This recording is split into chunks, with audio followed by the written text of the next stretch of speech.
Greetings, fellow nerds, and welcome to Two Nerds versus the Internet. My name is Andrew, and as the resident nerd and host, tag along each week as I'm joined by a fellow nerd, and this time it's Tyler. We've had Tyler before, so you don't have to get that excited. Good job, Tyler, and being excited for us.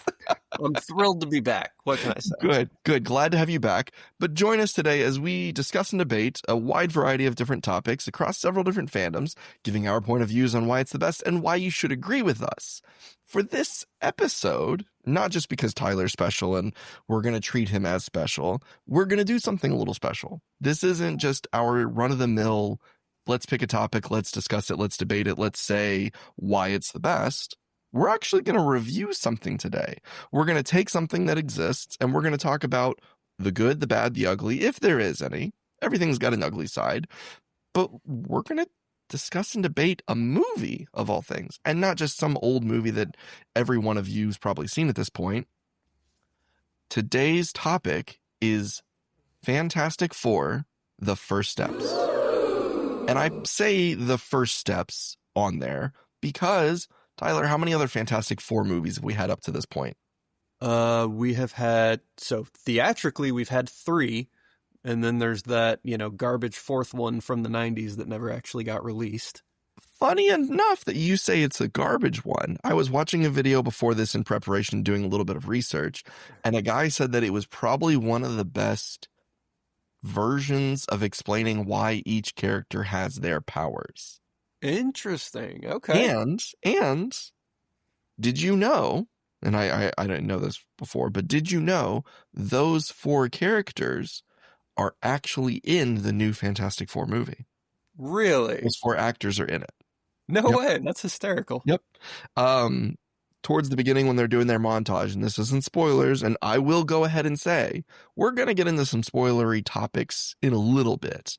I'll be sure to throw up a big red flag and say, hey, spoiler warning. If you haven't seen the movie, stop listening here.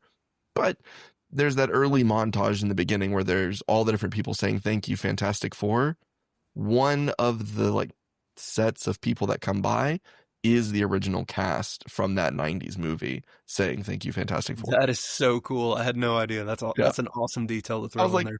That's a pretty cool little Easter egg to sneak in. No one's going to know because, like you said, it's the garbage one from the 90s that nobody's seen because it was unreleased. But man, that montage too, that honestly was one of my favorite parts of the whole freaking movie, because if you're a Fantastic Four fan, the amount of little Easter eggs that they drop in there where it's like a rolling news shot, but it's like, oh yes, that's this classic cover that I've seen 1,000 times, and they recreated it just for this little throwaway montage scene. Stuff like that was super cool. Yeah. Well, Tyler, before we dive too deep into the Fantastic Four First Steps, I got a question I've got to ask you. What's the nerdiest thing you've done in the last week? I think so. I have been playing a lot of Subnautica lately. Subnautica, okay. That has been my guilty pleasure getaway from reality for the last week, and so that's probably the nerdiest thing I've done is, get traumatized by the endless fear of the unending dark abyss and what lies below, and willingly going in as deep as I can to see if I'm able to survive one more dive. Now, for those of you who don't know, Subnautica is a how do you classify it? It's an adventure survival game. Yeah, that will traumatize you in every way imaginable. But if you play it correctly. If you play it correctly and actually do all the exploration parts of it, if you have no idea what you're doing and you're just building a submarine and trying to stay alive at the surface, you're not really going to be that traumatized. No, you will. That might actually be worse, because then you're even less likely to expect it when it happens. That's fair. Well, cool. Well, glad to have you back. Glad to have you as a part of this conversation. And yeah, there have been several other Fantastic Four movies. So for pretty much the rest of this, we're just going to call it the Fantastic Four movie. So something that's kind of fun about the way that this is named, Fantastic Four: The First Steps, is a couple different things. And one of them is the biggest double entendre, that this is the Fantastic Four's first steps inside of the MCU. you know? And a lot of that is just because they've been owned by Fox for so long. And now that Disney owns Fox, they said, haha, we can finally throw them in there. And it makes sense for them to be there. Yeah. Because there's a lot about the Fantastic Four that is vitally important to the MCU as a whole. You know, so much. I think you and I could do a whole episode on just the Fantastic Four as a collective, but I want to try to keep it as focused on the movie today as possible. Fair enough. I'll do my best. Before we do that, the most important question I got to ask you, how does this movie rank as a movie out of 10 for you? Score out of 10. For me, this was a very solid 7.5. 7.5, good number. Okay. Yeah.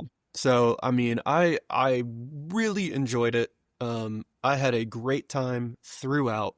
Every part of it was fun for me.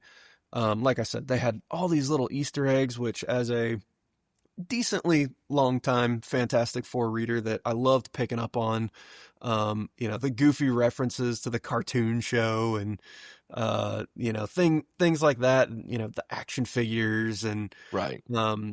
I really, really enjoyed that. And then I felt that the plot line was good. The stakes were appropriately high for a team of this caliber. Sure. You know, I felt like the characterizations were done well, and the team as a whole had pretty good on-screen chemistry. Yep. A little different than, you know, what I would, at least the way I've imagined them in my head. Sure. You know, but not so far that I was like, whoa, this is a radically different departure from how I would have expected it. I completely agree with you there. And I'm not even the Fantastic Four fanboy like you are, but that opening sequence of them, and I again, I don't want to spoil too much, but that opening sequence told me exactly how well Pedro Pascal had understood the assignment of be the guy who's thinking logically.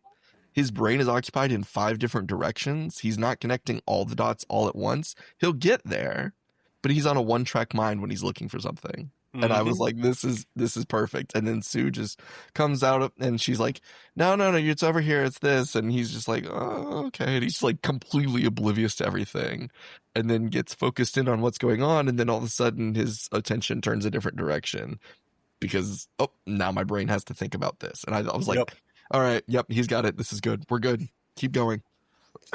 Yeah, I really enjoyed that. I thought it was a great movie.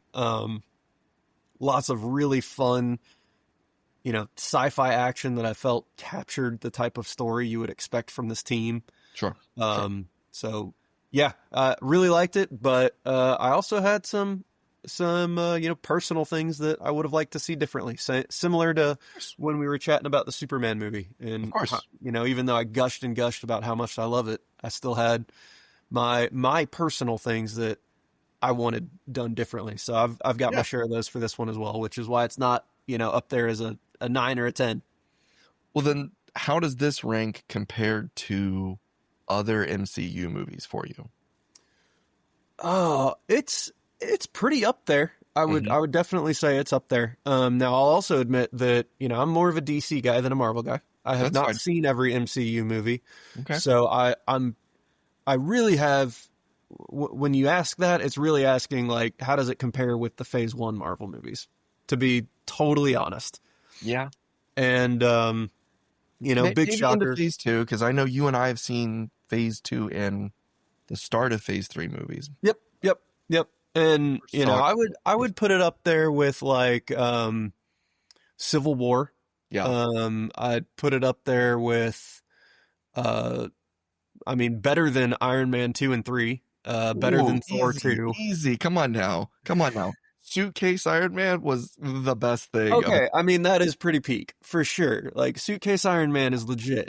You know how much I love a stupid 90s throwback. Like, exactly. You want to talk about stupid throwbacks from the 90s? Suitcase Iron Man. I lived for that moment. That was amazing. That was amazing. But there was enough other crap in that movie to drag even Suitcase Iron Man down.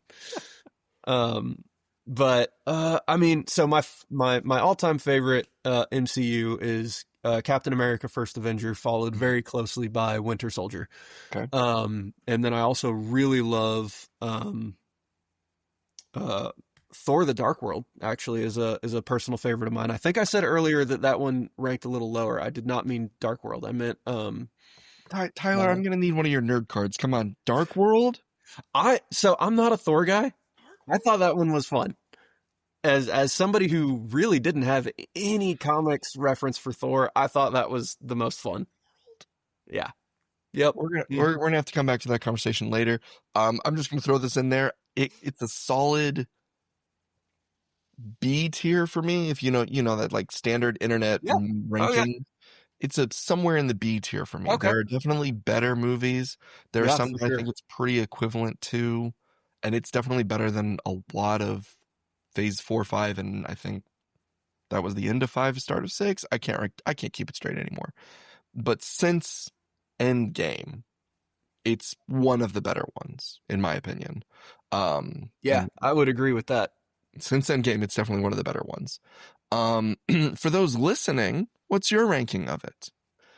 But then I got to ask real quick, how did you get into the Fantastic Four? Because, those who know the conversations we've had, you started off with Superman. Did you immediately go Superman into the Fantastic Four, or did it take you a moment to find them and then you just kind of found them and said, oh, these guys are awesome, let me find out more? So yeah, I didn't get into them for quite some time, actually. They were pretty late, I would say, into my dive into comics, because I was a Superman guy, and that did eventually, after quite some time, evolve into being a DC guy. But I never touched Marvel for years, really. It was exclusive to DC. And my only exposure to the Fantastic Four was actually an old PS1 side-scrolling beat-em-up that I had played at a friend's house or rented a couple of times from Blockbuster as a kid. I really don't even remember how I found it. But for whatever reason, I don't know how I recognized the team from commercials or something. And so that was my first experience with the team. And I was like, whoa, you mean this guy can turn his hand into a giant wrecking ball and break down walls, and then he can turn into a trampoline and bounce other characters off of him? And this dude's on fire? That's so cool. Because, when you're a 6-year-old, fire is the coolest thing ever. It's still the coolest thing ever as a 33-year-old, but when you're 6, it's way cool. It says something about us that fire's cool. Oh yes, fire is definitely cool. That is a fact. You can't debate me on that. But yeah, that was my first introduction to the Fantastic Four, and going back now with actual critical thinking capability, that game was garbage. Like, you can go find some videos on YouTube of people just destroying that game. But of course, as a kid, you don't know any better. You're just like, oh, this is cool. I'm fighting little alien guys, and it was a blast. So that was my first exposure to them. But it was probably years later that I would actually learn that they were a comic book team, and that's where their origins were. Do you have a favorite out of the 4? Oh yeah, Mr. Fantastic, for sure. I kind of figured it was Mr. Fantastic, but I had to ask. And is it because of his stretchiness, or is it because of his intelligence? It's definitely both. Because I don't really gravitate towards the stretchy characters. You've got Plastic Man and Elongated Man in the DC universe, for example, Metamorpho even. Right. And generally speaking, that's not a power set that I've ever thought was particularly awesome, but for some reason, when you pair it with Mr. Fantastic, I think it all of a sudden, I don't know what it is. I don't know what the magic sauce is, but that pairing, for whatever reason, to me is really cool. And then you stick him on the team with those other 3, and now it's just like super awesome. And I think, so again, we want to focus on the movie, so I don't want to get too much into it, but I think a lot of it has to do with the types of stories that were unique to the Fantastic Four. And I think those settings created a lot of interesting moments and storytelling opportunities that made it gave that power set a lot more potential to be something really cool rather than just kind of like goofy and gimmicky like feel like it usually tends to be. Yeah, no, I think that's absolutely fair. So how do you rank the Fantastic Four? And it's kind of a twofold question here. Do you rank them individually by each of the characters being like, Mr. Fantastic's my number 5 and the Thing is like number 57? Or do you say the Fantastic Four is number 5? Oh man. Yeah, so I would say I tend to rank Mr. Fantastic individually. Okay. And then the team as a whole would be a separate rank, but I don't have ranks for the rest of the individual members. Mm-hmm. And I would say, it gets tricky because I've got my list of what I would call like my top 5, but I've actually been thinking about like, I kind of feel like that needs to be revised lately because I feel like I've been a little too restrictive. Mm-hmm. Realized the other day that like I've told you my top 5 for years, and it's never included Optimus Prime, which is interesting. And it's like, well, yeah, that's because he's a transformer, not a superhero. And it's like, but what is a transformer, right?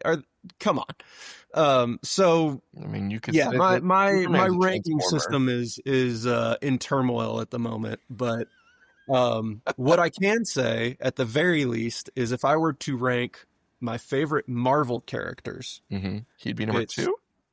What's that? He'd be number 2, wouldn't he? No, because number 2 is actually Angel from the X-Men. Okay. So I think he would be fittingly number 4. So yep. 2 seconds. Run us through your 4. Yep. So it's Cap. Yep. Angel, Hulk, Mr. Fantastic. Okay. Last question before we enter spoiler territory. What's something people who don't know anything about the Fantastic Four need to know before going to see this movie? So I thought about this one because you did send me this one ahead of time. And I'm going to take a cop-out answer here because I think one of the best things that this movie did is you genuinely can walk into it without knowing a thing and still enjoy it. Know a thing. Wow. That was one of the worst puns I've heard from you yet. Listen, it was easy. It was there. I had to take the opportunity for it because it was funny to me. Someone out there is laughing listening to this. Yeah. My wife, who's behind the screen, is chuckling and nodding, telling me that yes, it is funny. Stop being. Thank you. But yeah, for real. I mean, the thing. there's so much. I mean, I feel like for a movie that didn't spend any time really telling their origin or, giving the backstory, you just get thrown into this existing world where they're established heroes and everybody knows and loves them. Like, at no point are you like, oh, wow, I'm really glad I read all those comics because otherwise I'd have no idea what's going on. Like, there's probably a lot of, like, little Easter eggs that if you know them as a longtime fan, you're like, wow, that's really cool. Or, oh man, I can't believe they referenced that. Or like, I've got several queued up because of that video I just watched. Exactly. And so like that's really cool and that's really fun. That's a fun aspect of it.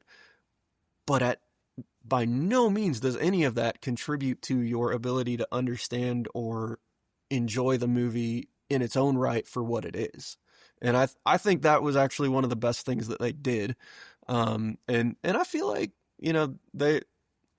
I don't know how they cracked the code, but Superman did the same thing. And so I feel like, I, for one, I'm really glad that and also the Batman, now that I think about it, like, I'm really glad that we've kind of established enough of the superhero genre that they're like, all right, we don't need origin stories anymore. Let's just tell the stories that people want to go see. Yes, absolutely. Okay. First surprise question for you that you didn't know was coming. Which is better, Superman or Fantastic Four? Oh, Superman. Oh. Is that because Superman ranks that much higher than Mr. Fantastic? Or was it No, Superman was a better movie? I think in this case it truly just is that Superman was a better movie. Okay. And I will be the first to admit that I have a bias there, but I think in its own right, Superman was a just better movie experience overall. Okay. No, that's not to say that like it's miles and miles better. You know, it's like a high, like you said, it's like a high A tier versus a B tier. Yeah. I don't even know that Superman was quite S tier for me. It was close, but not quite there. All right. So with all of that little bits of background, I guess I can add my 2 cents. I've not really read much Fantastic Four. I got a Fantastic Four book over my shoulder. I think you got me that in like a random bundle book once for my birthday. And I genuinely haven't read it because it's like Ultimate Fantastic Four #6. So I'm like, I don't know what's going on here. Oh, was that one of those like grab bags that I got? Yeah. It was just a bag of random books. Just a bag of random trying books. to Like, sell. there you go. Yeah. 10 books for $5 or whatever. Right. Which, cool to like pad it. And there's a couple things that I've read from it, but that one I was like, and I have a Fantastic Four book. Click. I've read them in other books. I don't think I've ever actually read a Fantastic Four book. I do want to, I just haven't yet. My backlog is pretty big at this point.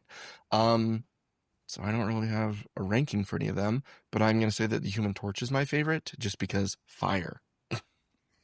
As we established, fire is awesome. Fire is awesome.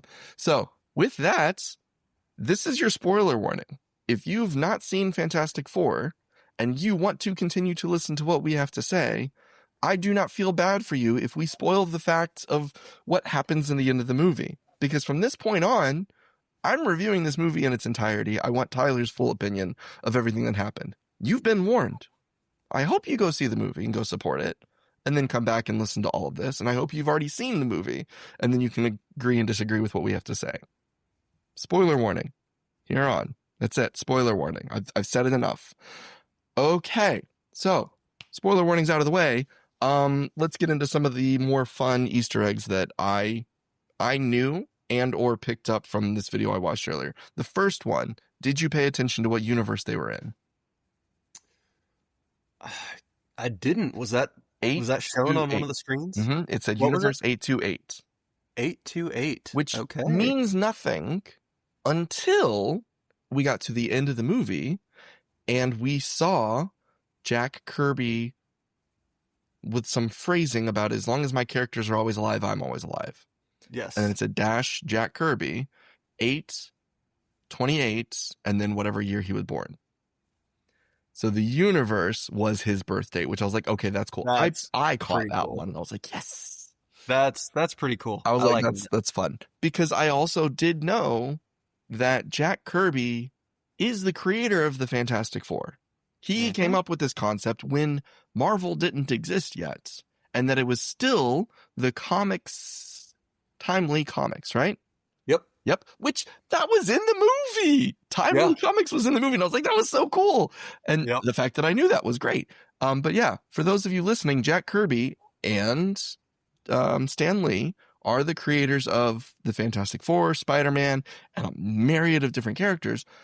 And the way that it worked was Jack Kirby drew these characters and came up with these concepts of like what they were doing, and Stan Lee threw words on it so that they'd have a story to it.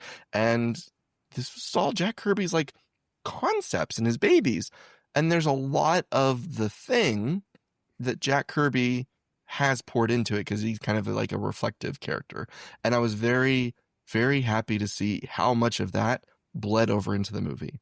The fact that he's Jewish, the fact that he's got, the neighborhood that he's from, that he still visits and all of that. I was like so happy that they pulled that from the comic because those are the little details that made it that much better, in my opinion, as the fan who could pick up on the small details. Yeah, especially those types of details where like, I don't know if you're aware, but The Thing in particular was very heavily based on Jack Kirby's father. Yep. Like at least the way he's portrayed, his personality and that kind of stuff. And, like you were just mentioning some of his backstory in his home neighborhood and, that's where a lot of that comes from. And the fact that they included that and made sure to emphasize that as a character trait and, that type of stuff to me was really cool. I thought that was great. I thought it was great, like you said, that montage happened at the beginning so that we could say, Fantastic Four's here. They've been here for 4 years. Let's move on. Which it's kind of on the nose. Haha, this is the 4th year of the Fantastic Four. Okay, fine. But this is one I didn't know before, but now makes a lot of sense. Do you know the significance of the 4th year of the Fantastic Four? Was that the year that the Galactus trilogy was published? Exactly. It was the year that the Galactus trilogy was published, which was what year? That one. That would be 1966? 65. Very close. 65. 65, okay. Which is the year that it is in the movie. Yep. So I was like, okay, that's a really cool detail. That the Fantastic Four started in 1961 in their world, and they're now facing Galactus in 1965, which is the year they fought Galactus in the comic books. I was like, that's great. Good job. Kudos. I loved Galactus. I thought he looked great. I thought the movie as a whole made sense. I wish, as an MCU movie, they wouldn't have gone straight to Galactus. Oh, interesting. That's because you set the stakes so high with someone so big like Galactus. And I do think that they did really good at bringing these characters in and giving you a chance to see them. I wanted more of them using their powers, more of them having to learn how to fight, and not so much the world already loves and accepts them. You know, I don't need the world to hate them, but I wanted the world to not just perfectly, oh, the Fantastic Four said it, let's go. I wanted just a little bit of a, oh God, we're in trouble. Like if it had been 2 or even 3 years in and they weren't up against Galactus, they don't necessarily have to go up against the Mole Man. They don't have to go up against Fin Fang Foom, which they did make a reference to, and I thought that was fun, which they haven't, I guess they hadn't even fought yet, but pick some other villain, and not even Doom. Put them in a struggle where they're trying to protect New York or the Earth or whatever from some other disaster coming, only because we didn't get enough, my opinion, we didn't get enough of them being the superheroes. And this was a lot more of a drama of a family, a very tight-knit family, who happen to have superpowers, which was kind of the biggest flaw of the movie to me. Not that it made the movie bad, because like you said, I know enough about the Fantastic Four. I could suspend belief, go straight into it. This is what's happening. Here's where we are. And I was glad that it was a, here's where we are. I wanted just a little bit more of a, let's use the powers, let's struggle, let's fight. And this felt like a very comic book story, but it did also feel like one that you had to have read enough of the comics to not feel like they didn't do enough for the characters. Yeah. Does that make sense? That's interesting. So, yeah, because I had a very different perspective, and I'm willing to recognize that maybe it is all of the comics of theirs that I've read being, you know, in my subconscious memory, you know, influencing my experience of this movie. Because I liked that they went straight to Galactus. Personally, I thought that was cool. And, you know, it's really interesting your take on that. It felt like it was a movie about the family struggle, and the family just happened to be people with superpowers. I kind of love that, because that's the flavor that so many of the comics take. And I think that was a good thing in the regard of, because if you look at the MCU movies, like that is one thing that I really do like. I might not be the biggest Marvel comic book reader. I do enjoy 80% of the MCU movies. I was going to say 90%, but there's been some interesting ones as of late. If you look at the MCU movies as a collective, they're not just superhero, punches bad guy, fights enemies, destroys Skybeam, saves the Earth, which is a good thing. Like, look at Thor Ragnarok. That was a buddy cop film. Your classic people running around not knowing what they're doing buddy cop film of, I mean, kind of like a Naked Gun style type, you know, we don't know what's going on, let's go save the day kind of thing. Yep. And that's cool. And I liked that. And you look at Captain America and the different Captain America movies, and it's more that spy espionage style of, ooh, we got to hide in the shadows and figure out what's going on and like try to come out and save the day, kind of James Bond-y. He just also has superpowers. And I think that was a good thing that the MCU did for a very long time. And I'm glad that they had this one that was so focused on family for the first time, because we've not had that. We've had groups of different characters, and Endgame is a very emotional movie because of everything that came before it. And it could just be this giant blockbuster of bad guys losing to good guys. But it built upon years of movies. This was the first one that felt like a family movie. And that's great because, like you said, at their core, that's who the Fantastic Four are. Yeah. It just felt just a little too much like, oh no, it's a family drama and we have superpowers, but they don't get used that much. I will say my biggest gripe and what I felt was the biggest flaw of the movie was I didn't see enough stretchy Mr. Fantastic. Okay. On that note, what is his stretch limit? That is a great question. I don't know if that's actually been defined. Because that was my biggest complaint of the entire movie, is when Galactus grabbed him and went this far. Yeah. And he's just like, oh no, I can't stretch anymore. And he's like falling apart and he's gone like 20 feet. I'm going, come on. Yeah, I know. Because, I mean, there's panels in the comic books where he's like walking over skyscrapers. Right. He's so stretchy. That was my biggest issue with it, of all of it. I'm like, wait a second. That man can stretch forever. What are we doing? Yeah. No, my issue was that I didn't see enough of it. We see him like stretch up the side of a building. We see him, stretch over to a building. Actually, I think we see in several scenes where he does stretch farther than Galactus pulls him. Right. So why did it hurt when Galactus did it? Yeah, I don't know. That doesn't make sense to me, because it's like, my first thought was like, well, maybe it's because it was is it willingly or not? But then it's like, then just will yourself to stretch as he's pulling you. Letting yourself stretch as far as you need to. Yeah, Elastigirl stretched further than him. Yeah, exactly. Come on. And I mean, there's just, when you go through the decades worth of Mr. Fantastic material that's out there, the number of wacky, crazy, fun, cool things that he turns into, and how he's able to use those powers. Yeah, it's like, no, really, the best y'all could do is that he, stretched up a building? Come on, guys. Like, that's one of the coolest, like, power sets on the team. Because or at least like the most visually interesting. Like, have some fun with it. Do some crazy stuff. Maybe it's just way harder to animate that and look good. Not hokey. Yeah.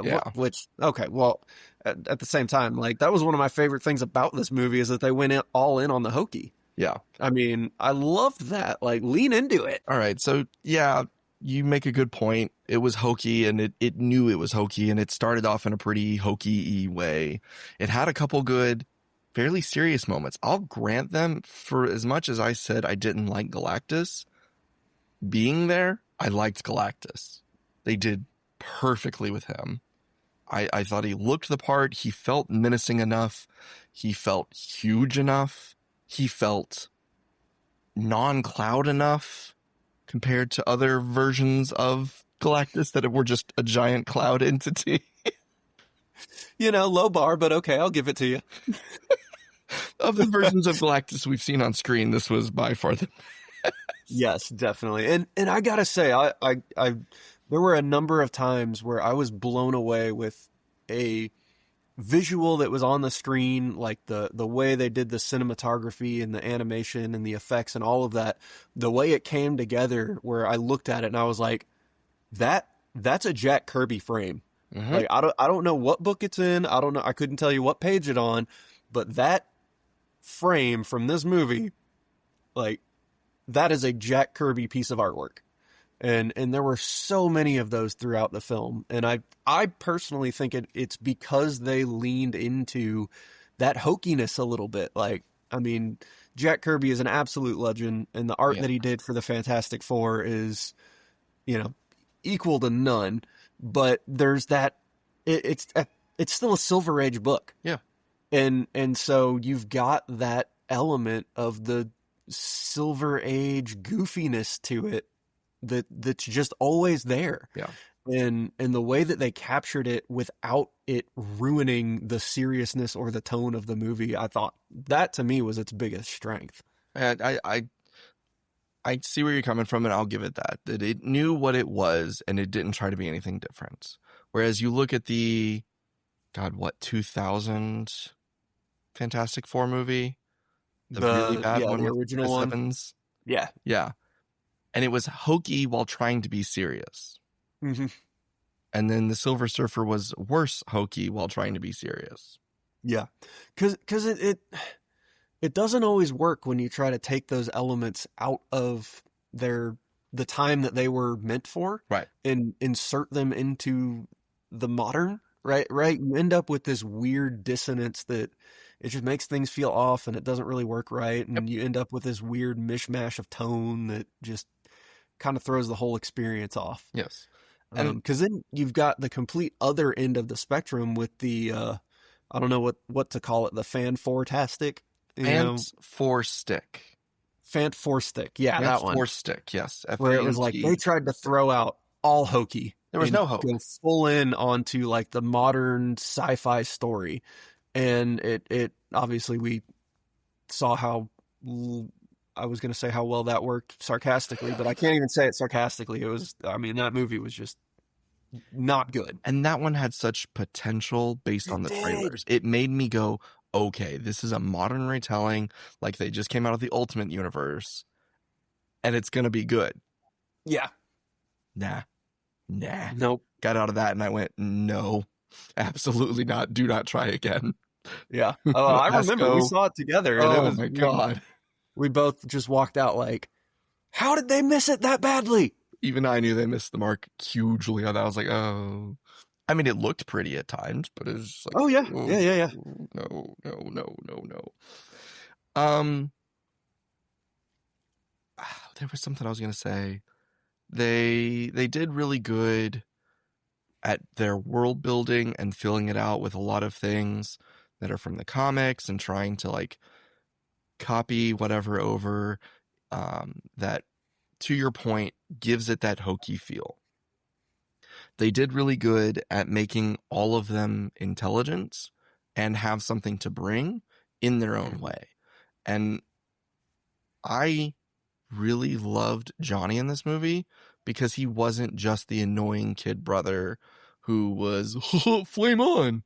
He still had that side of him. He still, was very into, ooh, there's a girl, let me go flirt with her. He still messed with Ben. He still respected Sue, and he looked up to Reed the right ways, and he wanted Reed's attention, but knew he wasn't going to get it. They still butted heads a little bit, and they did. And I'm glad that they gave him a little bit more to do than just be the hothead. He had a solution to the problem. And I think that was fantastic, for lack of a better word, that's how they were able to make him work out in that. And I did want to ask, what's your opinion of it being a female Silver Surfer? Because the video I watched, I was talking about all the Easter eggs. Obviously, there are female Silver Surfers in the comics. That's not a new thing.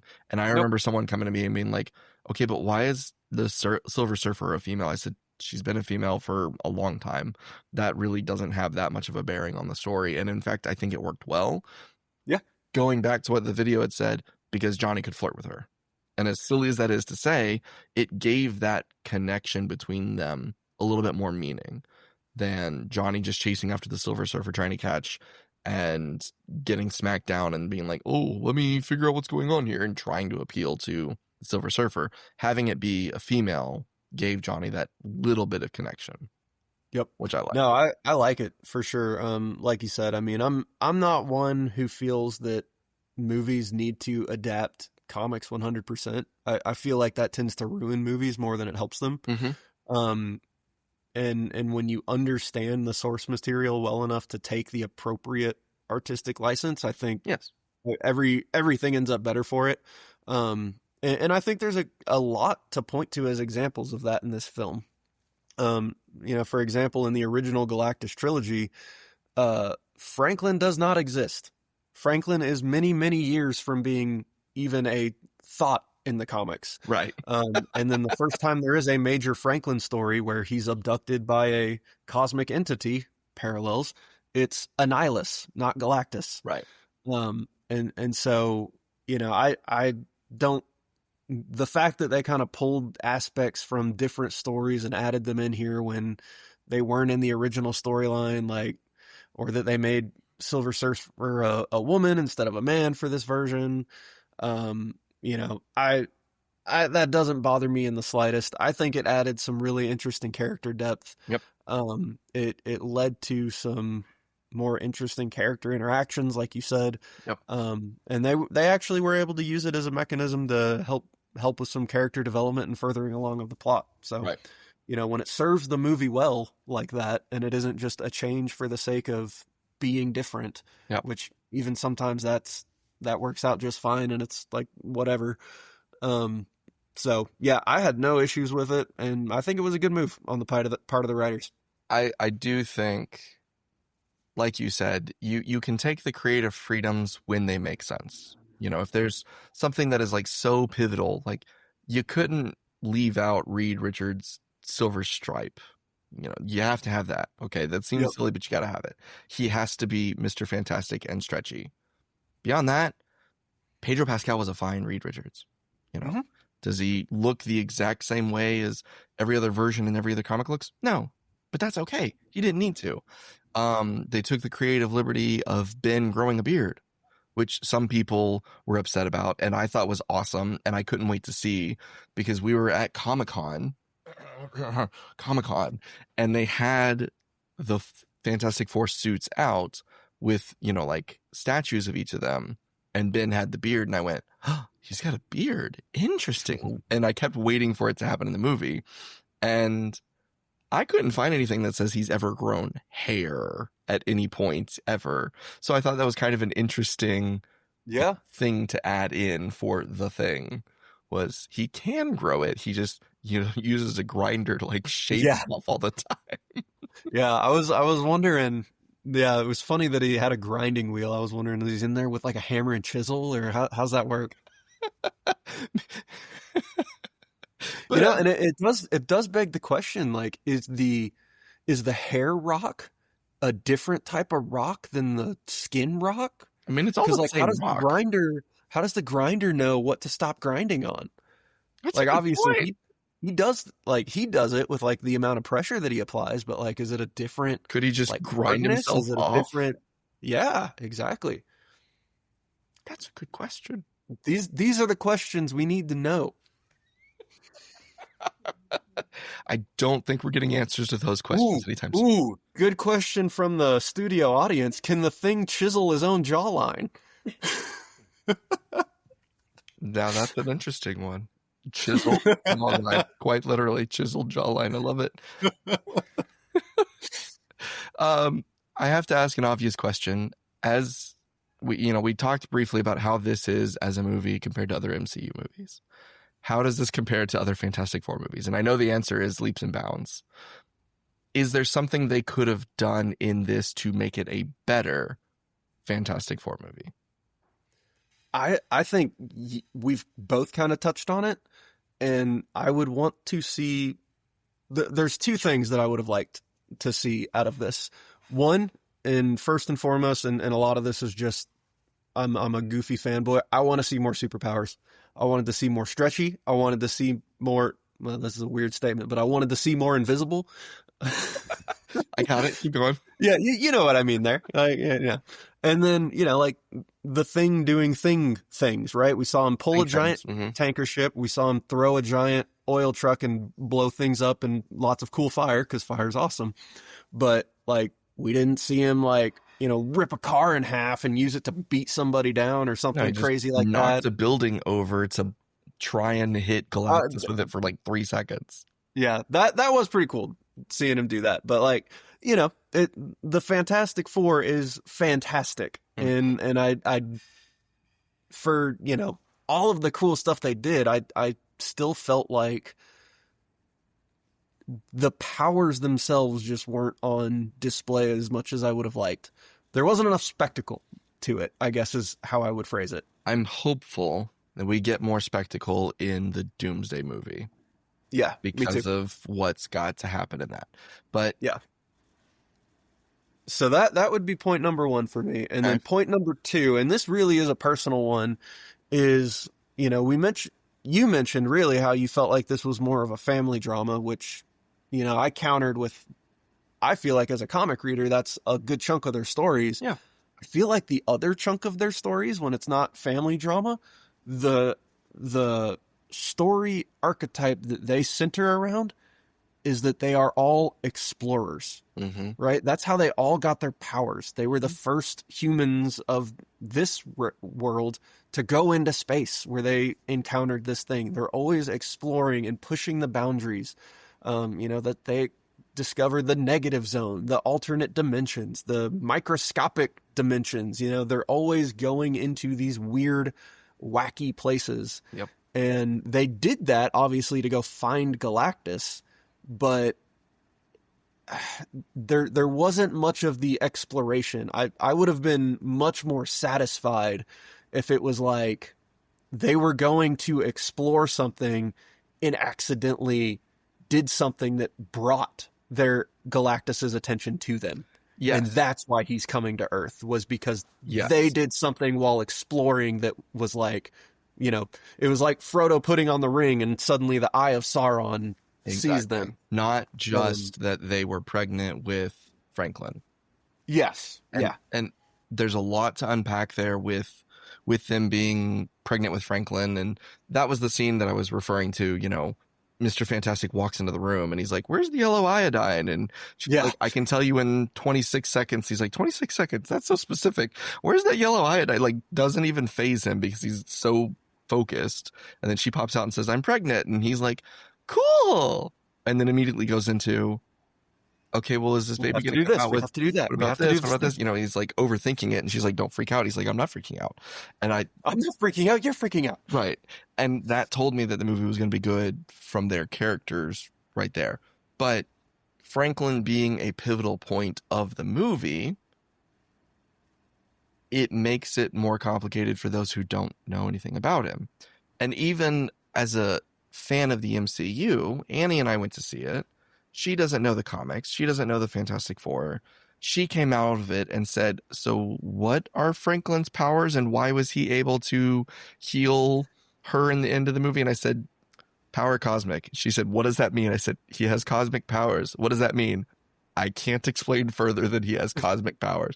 "You can't because you don't want to, or what?" I said, "No, quite literally. It is just he has power cosmic, which means he has infinite unknown potential of power because of cosmic entities." Yeah. Like we had the same conversation on the drive home, and my final explanation of what I ended things on was he has whatever powers the writers need him to have. Yep. Which it does make sense why Galactus would want him to take over. And even in the comics, he does. Mm-hmm. In different iterations of him, he does take over. Franklin does take over. But making this movie about family and about Franklin when I don't know or care about the Fantastic Four as a family further supports my argument of we should have had a Fantastic Four movie. Keep it family-based. Keep them struggling and fighting amongst each other in whatever family method you do while they end up coming together to fight the bad guy. Make me care about them. Yeah. Then bring in Franklin. Yeah. No, that's totally fair. I completely see Annie's big point was, I don't care about them. Why do I care about their baby? That's totally fair. Now, again, as a comic fan, you and I are like, "Oh, cool, Franklin's here. This is going to be awesome. Yeah. What are we going to do with him?" We do nothing with him other than tease Galactus. Canonically single most powerful being in the entire Marvel Universe. Which is why that post-credit scene, or I guess mid-credit scene, because it wasn't the post-credit. Yeah. Oh man. Questions upon questions there. Loved that, yeah. Is that a Doctor Strange of their universe, or is that a Doctor Strange of a different universe? Doctor Doom. Sorry, that one. Doctor Doom.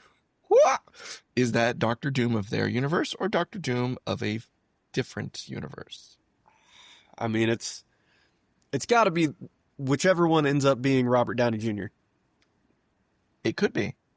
It's got to be, right? I would think so. But I'm thinking about that as well. Okay.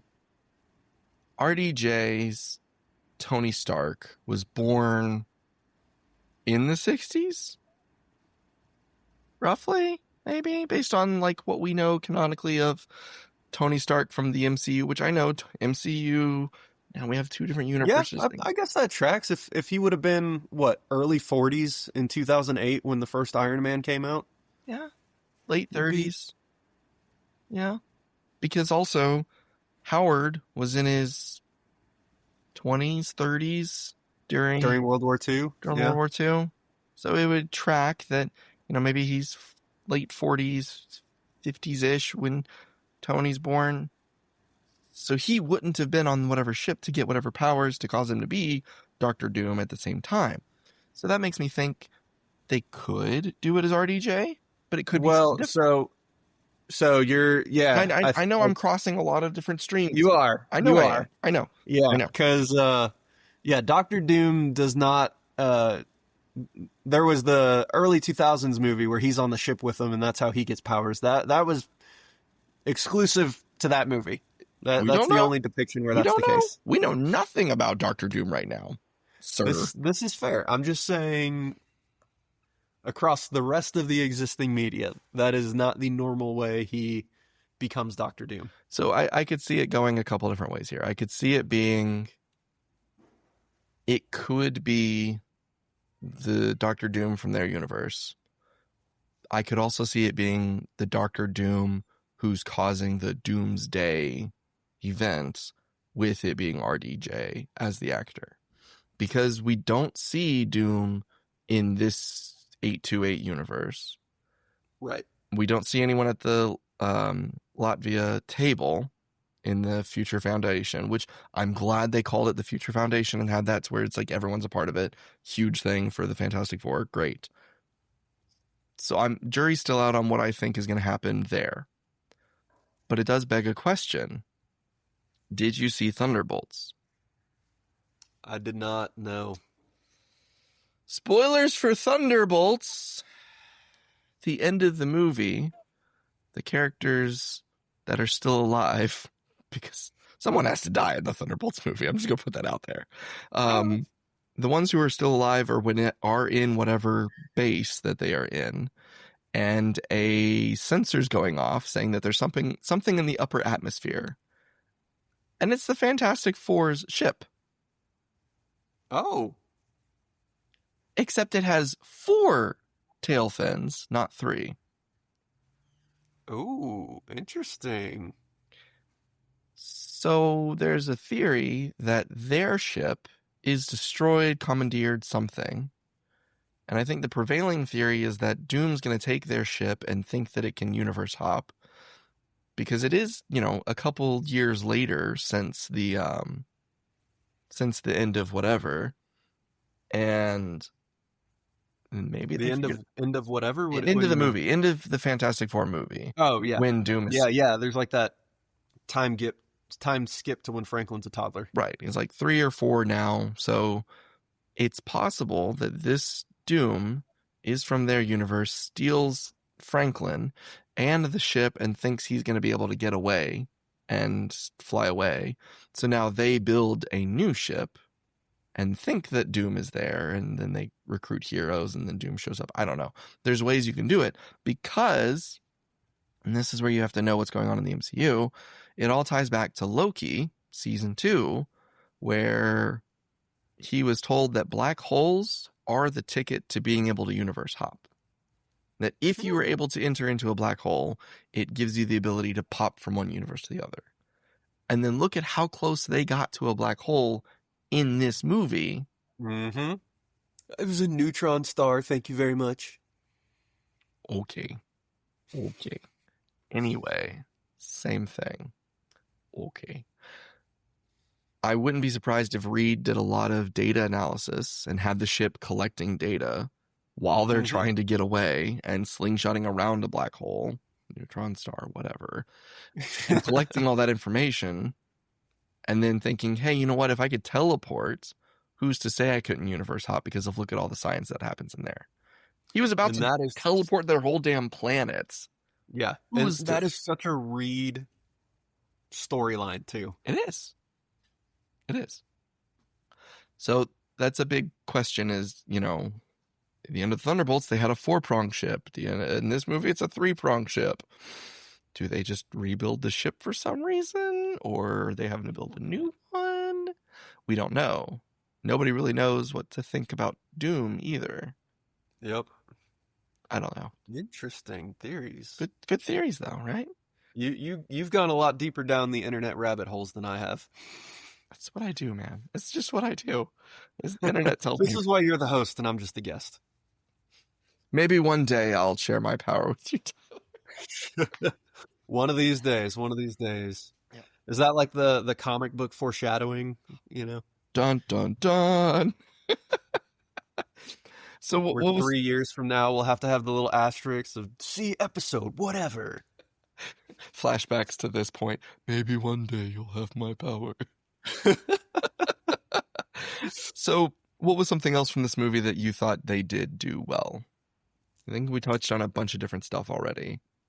Yeah. I mean, I loved how they portrayed the 60s. Mm-hmm. I thought that was a lot of fun, and it gave a lot of. I loved the like retro futurism of it all. Yeah, you know, that was great. You know how Herbie he's got the eyes that are like tape cassettes, and like that's how they run their data and that kind of stuff. The fact Herbie has 2 languages: home, space. Yeah. Yeah. I was a big fan of Herbie in this one. Might have actually been my favorite character. No. I also really liked the flame effect on Human Torch. So I don't know if you paid much attention to it, but they did a lot of the like, I don't know how to describe it, but if you go back and look at the old Kirby art, when he does the flame on, he doesn't look the same but on fire. Mm-hmm. He gets this weird like, it almost looks to me like a quilted texture across his entire vertical lines going up. Yes, yeah. And I'm glad. And they found a way to depict that without looking really weird or off, and that to me was a really cool touch. That was a super like totally insignificant detail that they clearly paid a lot of attention to, because that had to be hard to animate. Oh yeah. But to your point, you knew it was him. You could see his facial emotions. You could see his facial expressions. But it wasn't just his outline on fire. Yeah. You know, you could tell they put a little bit of bulk into him because that fire is kind of like all consuming and everything, which I was like, okay, they knew what they were doing here, which is great. It was great. They had even Jack Kirby's Human Torch on the Lucky Charms box. Like on the front side of it, there was a little bitty Jack Kirby's like Human Torch flying. The back side was like a big cut out of it. I was like, okay, you guys did really good at pulling all of that in. But no, I love how Kirby the whole movie felt. Mm-hmm. And it's good. And the video I watched that was talking about all the Easter eggs, he said, as much as we've given Stan Lee so much credit for all of this stuff, I'm glad we're starting to give Jack Kirby credit too, because he is the reason we have Spider-Man and Galactus and the Fantastic Four. He created Captain America. You know, he created all these characters. And while Stan Lee gave them a voice, he wasn't the only one working on things. Yeah. So it's good that Kirby's starting to get recognized. You know, the other non-Marvel major contribution that Jack Kirby made to comics? I want to say Darkseid. Yeah, the New Gods. The entire fourth world from DC. So Darkseid, Highfather, Apocalypse, New Genesis. I mean, you talk about all the cosmic stuff that you see come out of the Fantastic Four, right? I mean, Marvel Cosmic, the entire, everything associated with the cosmic storylines of Marvel, Guardians of the Galaxy, the Skrulls, the Inhumans, the Celestials, all of that comes from not just Kirby, but specifically the Fantastic Four. Yep. Like that is what it's all built off of.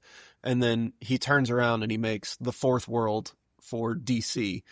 And, you know, that's kind of his brand of like, okay, now what if I had an entire universe where that was all I centered on was these cosmic stories and these, you know, timeless beings, Right. you know, where every character is a Galactus, Yep. you know? So yeah, I mean, there's a lot of people who may not recognize the name Kirby in comics nowadays, but I guarantee you something that you have read was either created by him or only exists because of him in some form or fashion. Oh yeah. No, it's fantastic. I kind of agree with what we said at the beginning. I think this is a good 7 to 8 of a movie. As movies go, it had a good plot, it had good characters, it had good character development, it had good effects, it had good cinematography. It had a good pacing to it. I never felt bored at any point. There were definitely slower times. The montages were good, short, and kind of to the point. I think something as a movie that it somewhat missed, but didn't necessarily feel like it was a miss until after. How long was it from the time they left Galactus till the time Galactus arrived on Earth? I would like to know that was not just a week. That was probably a month or two. I mean, they built all those portals. Like that's right. Even when you have all resources in the world dedicated to that, right? And then they had to like build up the power grid reserves or whatever, and that had to take at least a week because he mentioned something like all the power generated within a week wouldn't get us there. Right. So like, yeah, it had to have been months and months. And that sick beard he grows. I don't know about you and your beard growing abilities, but I don't think I can go from skin to, you know, like 2 inches off the face of beard in a matter of 2 months. No. So, no. I don't know. That was one thing that I kind of wanted after the fact. You know, in the moment, I didn't really care. Things are happening. It's moving. Its pace is good. And I got to the end and I said, well, hang on. How long did that all take? Why was this the only idea we had that he could do? What was there? And that could have been handled with, you know, some kind of like throwaway line of like, you know, at the press conference, you know, we think we have this amount of time. We have to band together, you know, something like that. Very simple. Hey, we've got 5 months till he gets here, 6 months till he gets here, whatever it was. I did like that they didn't succeed every single time, though. As a movie goes, it wasn't just immediately show up, have the one failure. Okay, next time I know what to do and I've succeeded. Nope, they still had a second failure and almost a third failure. And only when the Silver Surfer came in at the last moment and said, screw you, I'm doing things my way now. You're going because I'm tired of what you've caused other people. Yep. Did they actually succeed? And even then, we all believed Sue to be dead for a minute. Yep. So I think that was nice that it wasn't just them succeeding, because they don't always do so in the comics. They have failures. They have to learn from their mistakes. They have to pick themselves back up and find a new way. And it was the fact that they were able to go, okay, if we can't teleport the entire Earth, we'll teleport just Galactus. I was like, great. That makes sense. But why didn't we think about that from the beginning? Right. Yeah. Why didn't we activate the teleporters a day earlier, half an hour earlier? Why did we wait till Silver Surfer showed up and started blowing them up to go, oh no? Yeah. No, yeah, that'd be movies for you, folks. That's movies. It's not just this one. That's all movies. Oh no, we're down to the last second. Oh no, it all failed. Oh, what do we do?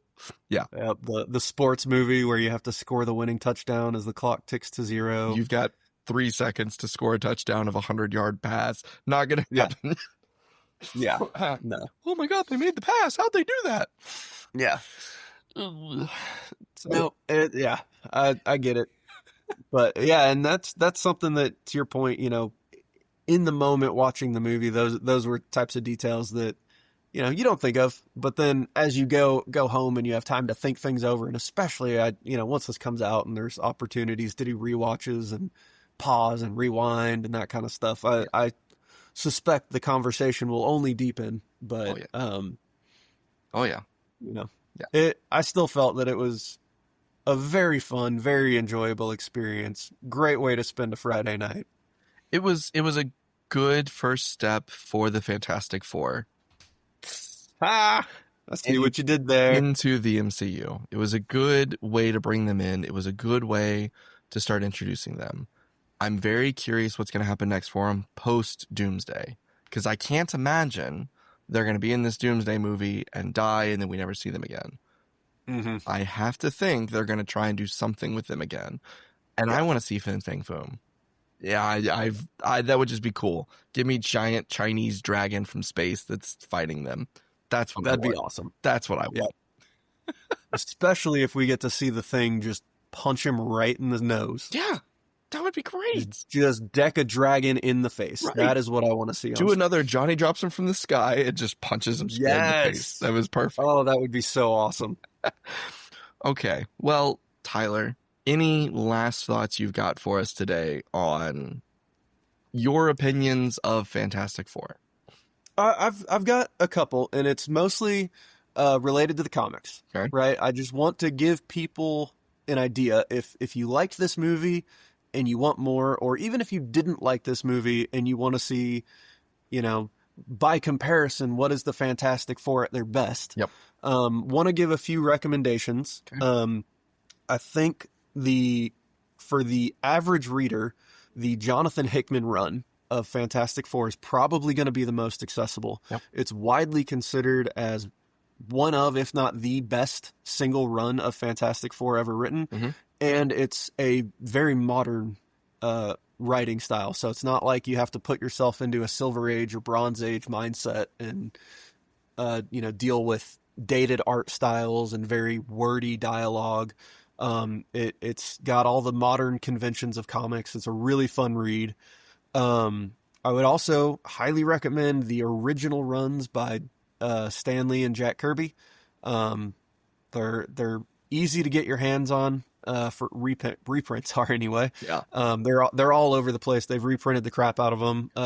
We've mentioned the original Galactus trilogy a couple of times. So if you want to see the origins that inspired all of these stories and how they really were told the first time out, that's a great way to do it.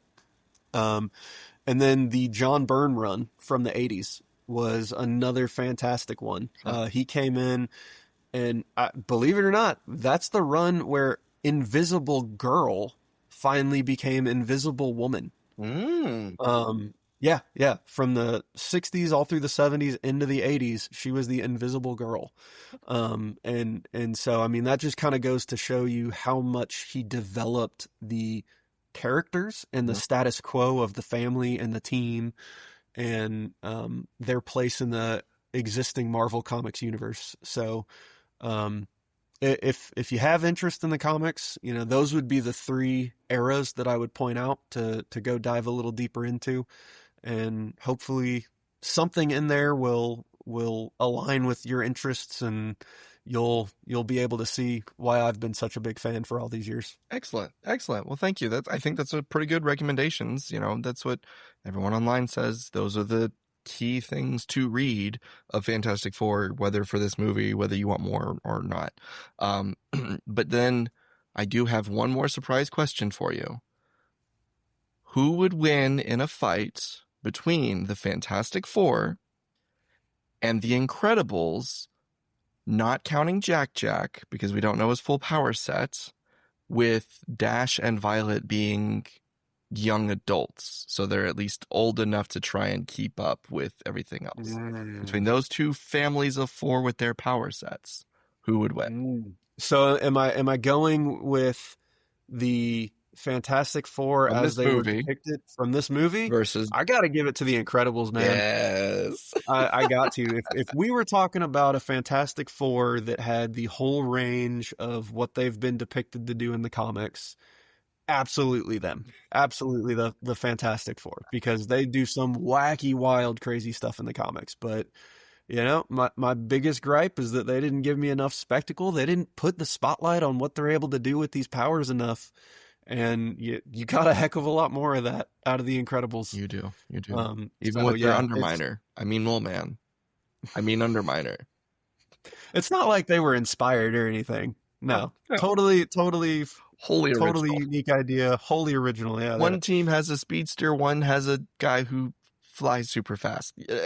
Maybe he's on fire. Who's to say? Totally different. And the strong guy doesn't have rocks. Okay. Yeah, exactly. He looks normal. He can go to work and have a job. It's fine. Exactly. Totally different. Not even similar. Well, Tyler, thank you very much for talking with me today about Fantastic Four: The First Steps. I'm excited to see where this movie and these characters go. I'm probably going to have to read some of that Fantastic Four stuff at some point in the future. So thanks for throwing those recommendations out there. And to all of our fans who've listened, thank you so much for keep coming back and listening to what we have to say. Tell us who your favorite of the Fantastic Four characters are. You tell us who you think's going to win between the Fantastic Four from the movie versus the Incredibles with a team that's a little bit aged up and no Jack, because Demon Baby who can teleport is not fair. We can't. Hey, if we're not allowing Franklin, we're not allowing Jack. And honestly, now that I think about it, that's the similarity there, isn't it? It's the Power Cosmic versus Jack. He's the Jack of all trades. Yeah. Well, thanks to everyone. I hope everyone has a wonderful day. Be sure to follow us on Instagram. Be sure to keep following on Spotify and get set up to get the notifications so that you can know whenever a new episode comes out. And with that, thanks very much and keep nerding out. See ya.